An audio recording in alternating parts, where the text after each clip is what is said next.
everybody, and welcome to episode number 6 of the Travel Like a Legend podcast, brought to you by the JBL Travel Group. And today I want to talk about passports, real ID driver's license, and visas.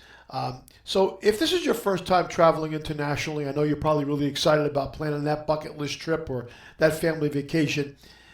Passports can be a little confusing, and I want to talk about how you apply for them, what they're good for, what the Real ID driver's license is good for, where you need visas, and how you go about getting a passport. So let's get into this right away.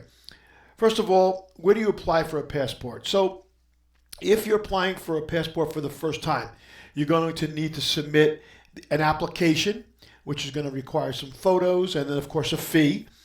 With required backup documentation, which usually like a copy of a birth certificate, a driver's license, etc. And that needs to be sent to a passport processing center. However, there are some government offices and local post offices and libraries that are passport acceptance facilities. Now, they will not process it for you, but they will help you get it to a passport processing facility. And so for more information about where there might be passport processing facilities or acceptance facilities in your area, go to travel.state.gov and they'll give you, everything is on there, all the frequently asked questions, a listing of all the acceptance facilities and processing facilities. So that's where you want to go in your first step. So how long does it take to get a passport? In general, it takes about 13 weeks, 10 to 13 weeks.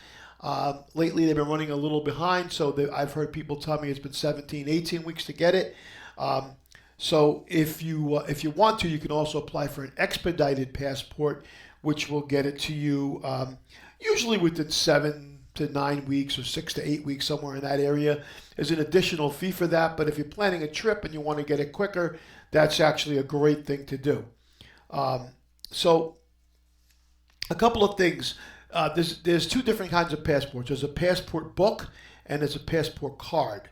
Now, the passport card is not good for flying internationally. It was made for a compact wallet-sized passport version so that you could cross the border back from, say, Canada, Mexico, or the Caribbean into the U.S. By land or by sea. But it is no good for international travel with the airlines. So you need to have the passport book if you're going to fly out of the country and fly back into the country. So that's the big difference between the card and the book. You know, a lot of people think, well, the card's a little cheaper, so I'll get that, but it's not going to do what you need it to do.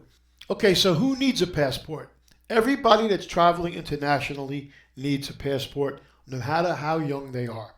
A minor under 16 is going to need, of course, a parental or legal guardian, consent to apply for the passport, and expiration dates are very important to keep in mind. An adult passport, 16 and over, expires 10 years from the date of issue, and minors 16 and under, their passports expire in 5 years. I recently had a client that planned a trip to Nassau in the Bahamas, and she checked her passport and her husband's passport, but never checked the child's passport. And about 2 or 3 days before the trip, when she pulled all the documents out, realized that the child's passport had expired. And there was no way that we could get them on the flight. We called the airlines, even though it had just expired. So we had to postpone that trip. Luckily, there was I had some loopholes there that I could get that trip postponed for like 5-6 months, so that they get that passport renewed and then go on their trip. Something to also keep in mind is, how do you keep your passport safe while you're traveling? You know, you hear about people pickpocketing and stealing documents, and this is not a fallacy. This happens all over the country, no matter where you go. So it's recommended that you only carry your passport when you absolutely need it. And when you're carrying it, we highly recommend that you have a passport cover, especially the one that has that RFID shielding to prevent people from scanning the information off your passport.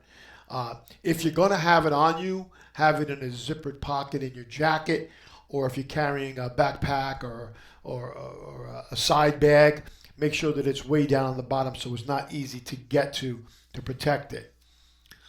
If your passport is lost or you suspect that it might be stolen, you must immediately contact the nearest U.S. embassy or consulate and to follow the instructions on that website that I gave you, travel.state.gov, for the procedures on how to report it stolen or missing. And once it has been reported, that passport now is invalid and cannot be used for travel, so you must apply for a new one in person. My recommendation to people is always to have a photocopy of the passport, of their driver's license, of their birth certificates, or any other required documentation. And either leave that at home with a relative so that they can email it to you or text it to you, or keep it with you when you're traveling, but have it in a separate bag, lock it in the safe in the room, don't carry it around with you. So this way, if you have to go to the consulate or the closest embassy, you have copies of the backup documentation to prove that you are you, and that they will help you get a new passport, or at least an emergency passport to get you home.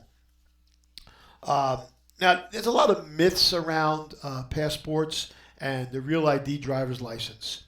The Real ID driver's license is not for international travel.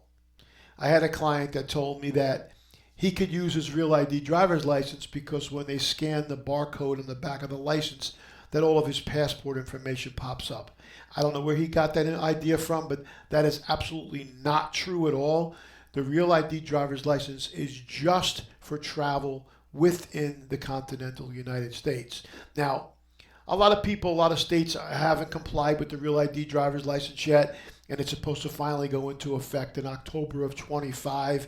But don't worry too much about it, because if you have a passport, you're not going to need that Real ID driver's license, because you can travel internationally and domestically with that and not have to have the Real ID driver's license. So if your driver's license has not expired and it's not time for you to renew it, what I'm trying to say is don't go crazy. As long as you have a passport, you're covered both internationally and domestically. The other myth is that you do need a passport to go on a cruise ship, and that's false. If you are leaving from a U.S. port and returning to a U.S. port, you do not have to have a passport. However, the downside to that is if you miss the ship, or let's say you get sick and you wind up in the hospital in another country, and you're not going to be able to get back on the ship, you're not going to be able to get home. You're not going to be able to fly home without a passport. So you don't have to have it, but we recommend it 100% that you have a passport whenever you're traveling internationally, whether it's a cruise ship or flying there. And like I said, once again, just go to travel.state.gov, because all the answers to those questions are there. The last thing I want to talk about is visas. Certain countries require visas, and it's very good to check with your travel agent or with the consulates of those countries to see what you need to apply for a visa. Italy and Greece and all did not require it, but as of January 2024, they are going to require a visa. So please, if you're planning a vacation like that, check with your travel agent or check with the consulates, the embassies, and find out what you need in addition to your passport. Once again, if you have any questions about passports, Real ID, driver's license, visas, or any kind of travel, give me a call at the JBL Travel Group at 732-831-5200, or drop me an email, the jbltravelgroup@gmail.com. And as always, you can go to our website, jbltravelgroup.net. We have a lot of great information on there about traveling, and we have brochures that'll kind of pique your interest on different places to see. But anyway, this is Joe Leo with the JBL Travel Group with this episode, number 6 of Travel Like a Legend. Have a great day.